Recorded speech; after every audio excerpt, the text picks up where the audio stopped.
የኦሮሞ ፌዴራላዊ ኮንግረስ መጪው ምርጫ ምሳሌያዊና ስልታዊ ተሳትፎ የተሰኘ ስትራቴጂ በመከተል በአዲስ አበባ ብቻ ምርጫውን እንደሚያካሂድ ማዕከላዊ ኮሚቴው ባደረገው አስቸኳይ ስብሰባ መወሰኑን ባወጣው መግለጫ አስታውቀዋል። አስቻይ ሁኔታ በሌለበት የሚካሄድ ምርጫ ሁሉም የኢትዮጵያ ሕዝብ የሚፈልጉትን ሰላምና መረጋጋት ሆነ ዲሞክራሲያዊ አስተዳደር አያመጣም ሲል በመግለጫው አመልክቷል። በምርጫው የሚሳተፈው የኢትዮጵያ ብሔራዊ ምርጫ ቦርድ በምርጫ ከሁለት ጊዜ በላይ በማይሳተፉ የፖለቲካ ፓርቲዎች እንደሚሰረዝ ስለሚደነግግ ህልውናችንን ላለማጣት መሆኑን ይታወቅ ብለዋል። በመቀለጃው ዙሪያ አቶ ሙላቱ ገመቹ የኦፌኮ ተቀዳሚ ምክትል ሊቀመንበርን ኤምኤስ አነጋግረዋል። አቶ ሙላቱ ስለ ጊዜው አመሰግናለሁ። የመግለጫውን ይዘት እንደው ህዝቡ እንዲያውቀው እናንተ አውጥታችኋል። በአጭሩ ማብራራት ከተቻለ። ለጥያቄው እጅግ እናመሰግናለን። በእውነቱ መግለጫውን ለማውጣት ተገደድንበት ምክንያት ምናደርገው ስለጠፋንና የሀገራችን ጉዳይ በጣም አሳሳቢ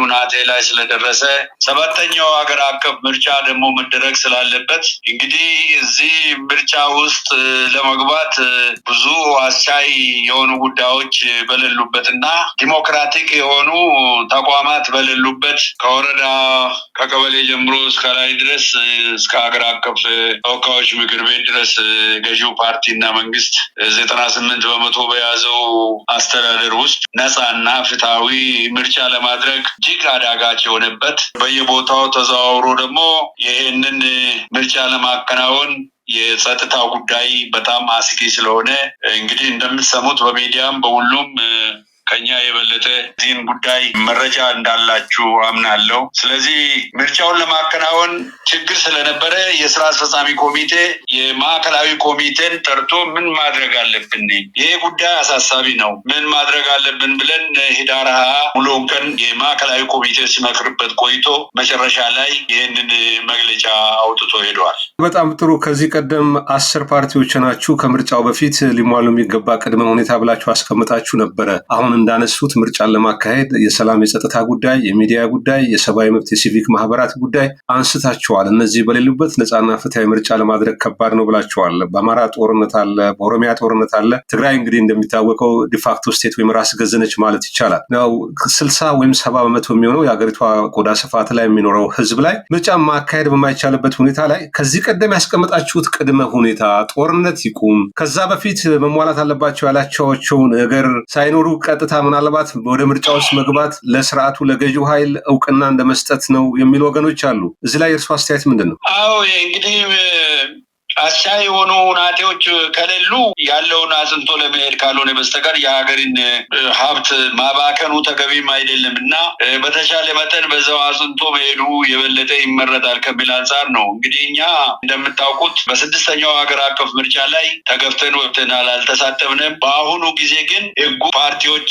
ምስረታ ህግ አንድ ፓርቲ አንድ ጊዜ ከምርጫው ከቀረ በሁለተኛው ላይም ከደገመ ራሱን እንዳሰናበተ ስለሚቆጠር ተቸግረን ነው እዚህ ውስጥ የገባን ተወጥረን እንጂ ከ10 ፓርቲዎች ተለይተን እኛም የተለየ ፍላጎት ኖሮን አይደለም እና ምንም ከአሁን በፊት እንዲህ አይነት ነገር ባይኖርብን እና እንትን ብናደርግ ከምርጫው መቅረት በደስታ የምንቀበለው ነበረ። አሁን ግን ተገደን ነው ወደዛ የምንገባው ማለት ነው። ተገደን ብላችኋል። ምናልባት ይሄ አሁን ያሉት ከሁለት ጊዜ በላይ በምርጫ ያልተሳተፉ ፓርቲዎች ይሰርዛሉ የሚለው በራሱ የኢትዮጵያ ብሔራዊ ምርጫ ቦርድ አዋጅ መሻሻል አለበት፣ እዛም ላይ ራሱ የቻለ ትግል ይጠይቃል የሚል ወገኖች አሉ። ምናልባት ኢትዮጵያ ፖለቲካ ፓርቲዎች ሊቃኑም በዚህ ጉዳይ ላይ ውይይት ማድረጉ መልካም ነው።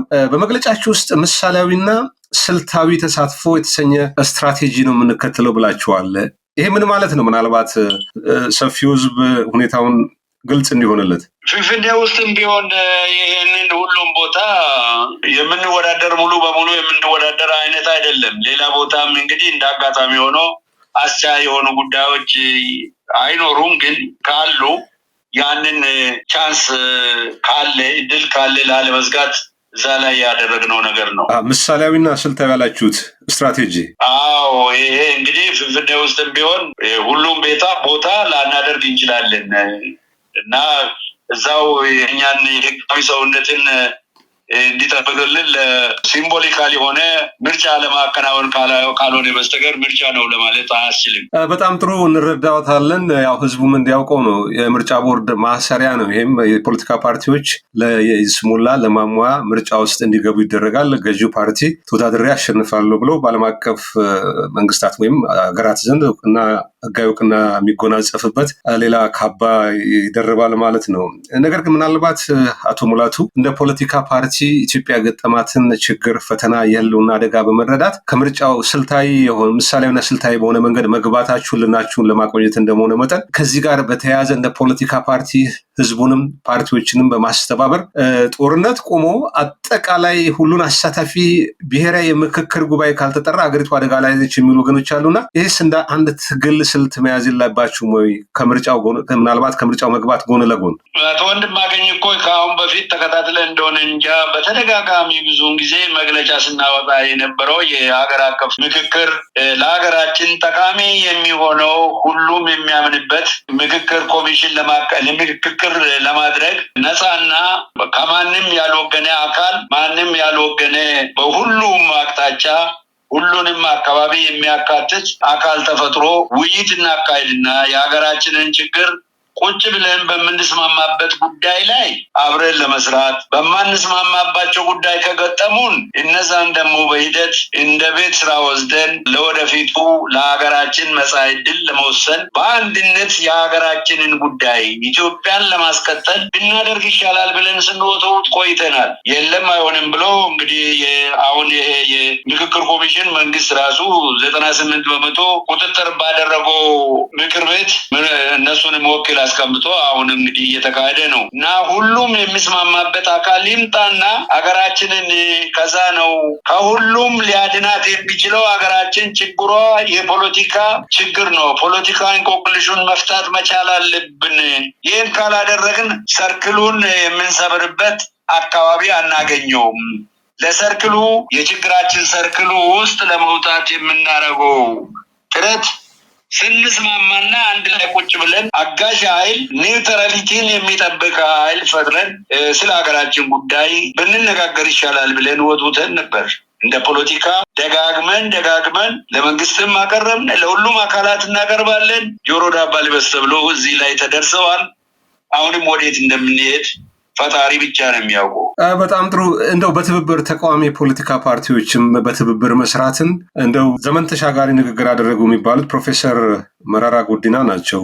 ወይ ተባበሩ ወይ ተሰባበሩ በሚለው ይሄ ከ97 ላይ ከዛም በፊት ፕሮፌሰሩ የተናገሩት ነገር ነው። አሁንም ገዢው ፓርቲ እንደው እንደዚህ እንዲፈነጭ የተደረገው የፖለቲካ ፓርቲዎች ህብረት ማጣት ነው፣ አንድነት ማጣት ነው፣ በጋራ የመስራት ችግር ነው የሚሉ ወገኖች አሉ። ይህንንስ ለማምጣት እንደው ጎን ለጎን ውይይት የጀመራችሁበት ሁኔታ አለ?